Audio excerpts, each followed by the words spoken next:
Should a woman be forced to carry a child to term after she has been the victim of incest or rape?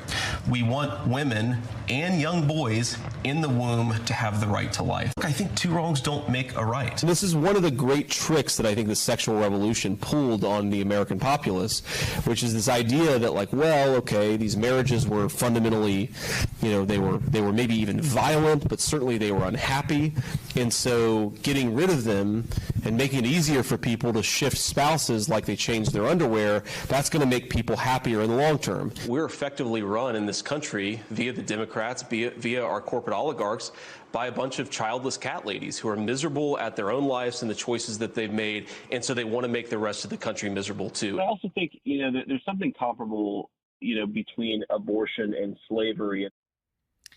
We're back with Claire, Minnie, and Sarah. Sarah, it strikes me, watching Vance in his own words, this unrepentant misogynist, that campaigns used to have opposition research teams that would have to dig up things. He's just out and proud. I mean, what is it? Who are they talking to? I mean, what are they going to do in a debate with that guy as their vice presidential candidate?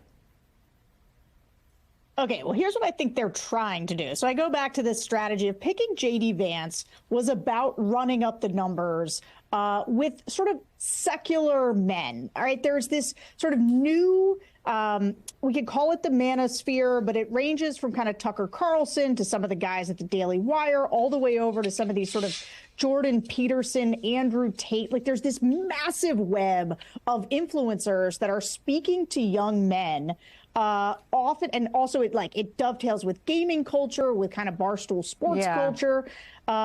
And so that is, and so both Donald Trump and J.D. Vance, if you look at the podcasts that they go on, where they're sort of trying to appeal to people, it is in this manosphere. It is with these young men. And I think that's what's happening. But here's the thing that they didn't bank on.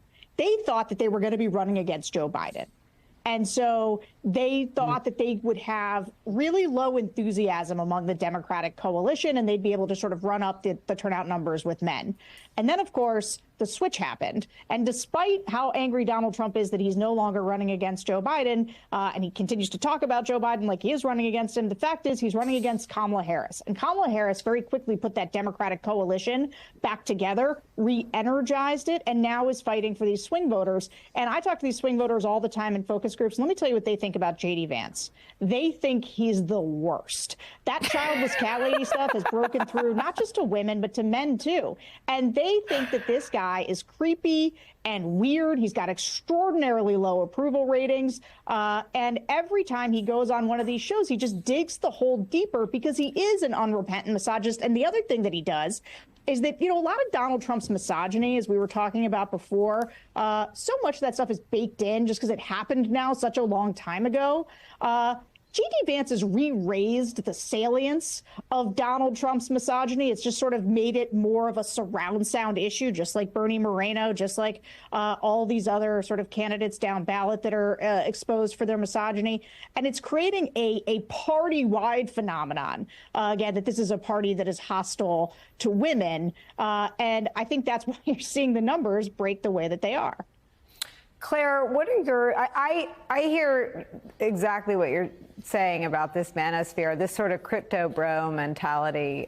It was their play, Claire, but I guess the reality is hopefully there aren't enough of them. What are your thoughts about this stretch where we're entering the final 42 days? Well, I do think, I remember back being on Meet the Press panel and discussing the fall of Roe v. Wade before the midterms in 2022. And there were some Republican folks on the panel that said, well, we've looked at polling and it really isn't polling as a top issue. And we don't really think it's going to be that big a deal. And I remember looking across the table at Yamiche, and she and I caught each other's eye and just went, oh, really? These guys don't understand that. And I don't think they truly understand. I don't think they respect women enough to get that running a campaign just to get the bros is not going to get them in the White House. And J.D. Vance is who he is. I mean, really, that quote, that clip you just played, everybody in America should listen to that clip. He actually says that women should stay in a violent marriage. And he did a throwaway line, changing husbands like you, changing spouses like you change underwear. Well, getting away from a violent spouse is very hard and complicated and painful. And there are millions of women in America who have lived through that situation, either because of their parents or because of someone else in their family circle. A violent marriage is never anything that you should encourage a woman to stay in. And he did. And that's what he believes. He believes that. And he's the vice presidential nominee. So I think Tim Walz has a pretty simple job. He just needs to be the kind of dad that loves his daughters and respects women.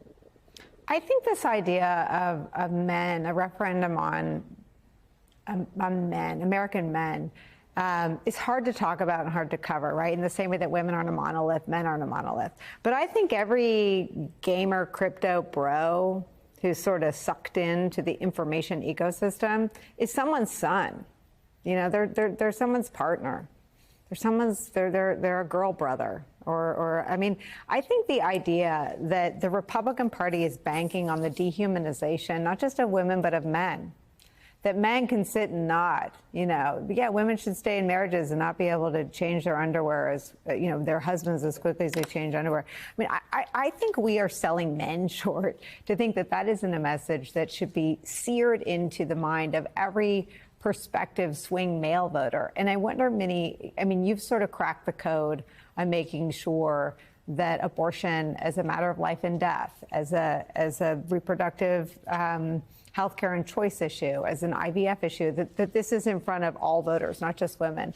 How do you make sure in the next 40 days that men understand the full scale of acceptance of violence toward women, of the lethality of the abortion bans that affect, not just women, but any man, the woman who died in Georgia that ProPublica reported on, had a young son, a 6-year-old boy.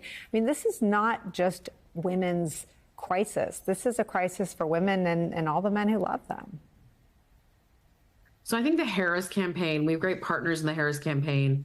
I think the point Claire just made about Tim Walz. We've got Tim Walz out there. We've got Doug Emhoff out there. We just did an event in Tucson with Doug, with the second gentleman, I should say, and Men for Choice, which is an organization of young men whose whole slogan is like, get off the sidelines or in this fight. This is for us. This isn't just about our mothers or sisters or daughters. This is also our fundamental freedom to decide if, when, and how to have a family. So we need to have more skin in the game.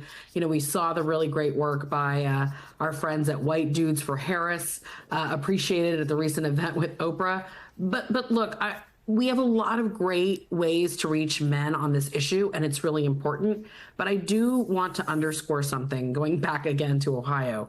J.D. Vance won Ohio, right? He's a senator from Ohio, elected. A lot of the crazy stuff that's coming out right now, we knew a lot of it then. And Tim Ryan tried to use it to win. So and I'm an alumni of the 2016 presidential campaign. So look, there is a very dark underbelly of misogyny and racism in this country. What I want to say to viewers who are watching who care about Kamala Harris is do not sleep on that. Do not take it lightly. This gender gap, we could lose it. We got to fight like we're 10 points behind. We got to talk to all the people in our life, particularly the men. And we've got to fight that racist, misogynistic attack that's happening right now. Andrew Tate is famous for a reason. Jordan Peterson is famous for a reason. These folks have got a grip on a lot of young men in the society, and we have to fight with everything we've got. Sarah, quickly, I do have this bus tour fantasy where, Mark Cuban, Tim McGraw, and Dick Cheney, get on a bus bound for Erie, PA.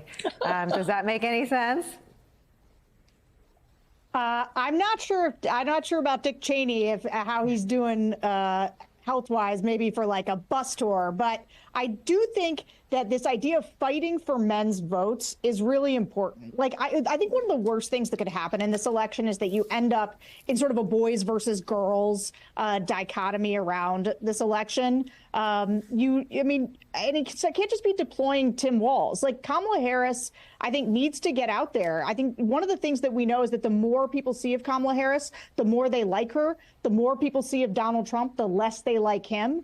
And so I think she's got to get out there and make her own own pitch to men. She's going to be their president too, and I think she's got a lot to offer. And I agree with you that we should give men more credit than maybe we are sometimes in the way that we're framing some of the, there is this manosphere, but I also think like when I listen to swing voting men, they're appalled by a lot of what Donald Trump says. I hear men all the time in focus groups hating the way that Donald Trump talks about women. And so I think that there can be this coalition. It doesn't work unless there are lots of men who are a part of it.